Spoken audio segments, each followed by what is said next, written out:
Kanina, diniscuss natin ang iba't ibang data types na pwede natin gamitin sa ating program. Bukod sa mga data types na na-discuss natin, pwede rin tayong gumamit ng string data types. So, ibig sabihin, this is a combination of characters na pwede nating i-display sa screen.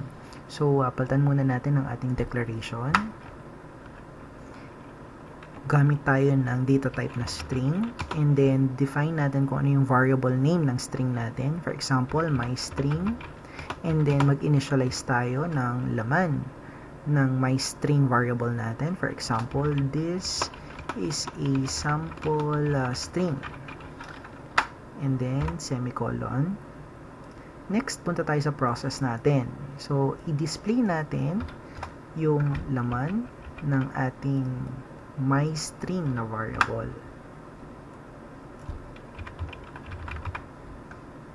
Pero, bago natin i-run ang program natin, since gumamit tayo ng string variable, kailangan nating mag-declare ng bagong header sa bandang taas kasamahan ng IOStream natin.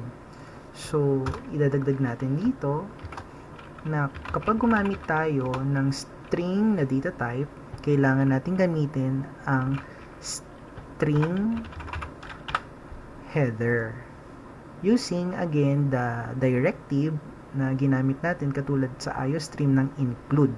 Okay? So try natin na i-run ang program natin, press F9 kung madi-display ba natin yung ating my string na variable or yung laman ng my string variable natin. So na-display natin yung text, this is a sample string.